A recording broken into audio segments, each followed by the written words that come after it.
ഓരോ സൺഡേസ് കഴിയുമ്പോഴും നമ്മൾ അടുത്ത സൺഡേക്ക് വേണ്ടിയിട്ട് വെയിറ്റ് ചെയ്യും കേട്ടോ. കാര്യം അത് തന്നെ, ജസ്റ്റ് എക്സ്പ്ലോറിങ് ദ നേച്ചർ. അങ്ങനെ കഴിഞ്ഞ വീക്കെൻഡിൽ നമ്മുടെ വീടിന് ചുറ്റുമുള്ള പ്രകൃതി ഭംഗിയൊക്കെ ആസ്വദിക്കാൻ പറ്റുന്ന സ്ഥലങ്ങളിലേക്ക് ഞങ്ങൾ യാത്ര തുടർന്ന്.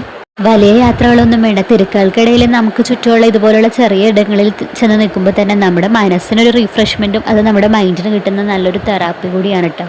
പച്ചപ്പും മലകളും കാടുകളൊക്കെ കാണുന്നതിനോടൊപ്പം കുടുവിനും കുഞ്ഞുവിനും കൂടുതൽ സന്തോഷം കൊടുക്കുന്നത് വെള്ളത്തിൽ കളിക്കാനും വെള്ളം കാണാനൊക്കെ ഉണ്ടാവും. ഈ കാണുന്നത് നമ്മുടെ ഭാരതപ്പുഴയുടെ ശാഖയാണ് കേട്ടോ. പ്രളയത്തിന്റെ ടൈമിൽ ഈ ഷട്ടറിന്റെ മുകളിലൂടെയൊക്കെ വെള്ളം പോയി നോർക്കുമ്പോൾ ശരിക്കും അത്ഭുതം തോന്നുന്നുണ്ട്. കുടുവിന് വെള്ളം കണ്ടാൽ പിന്നെ വെള്ളത്തിൽ ഇറങ്ങിയാലേ അവൾക്കൊരു സമാധാനം കിട്ടുള്ളൂ. ഈ ഒരു ഭാഗത്ത് ഞങ്ങൾ ഇതിനു മുന്നേ വന്നിട്ടുണ്ടായിരുന്നു കേട്ടോ. അന്ന് നമ്മുടെ കുഞ്ഞൂസില്ല, കുടുവിന് 3 വയസ്സുള്ളപ്പോഴായിരുന്നു കേട്ടോ ഇവിടെ വന്നിട്ടുണ്ടായിരുന്നത്. ഏത് യാത്ര ചെയ്യുമ്പോഴും ലൈറ്റായിട്ട് എന്തെങ്കിലും കഴിക്കാന്നുള്ളത് നമ്മുടെ യാത്രയുടെ ഭാഗമാണല്ലോ. അങ്ങനെ ഞങ്ങൾ നല്ല ചൂട് ചായയും പഴംപൊരിയും പരിപ്പോടെയൊക്കെ കഴിച്ചു. അങ്ങനെ അവസാനം നമ്മൾ നമ്മുടെ കുടുവിന്റെ ആഗ്രഹപ്രകാരം അവളെ വെള്ളത്തിലിറക്കി.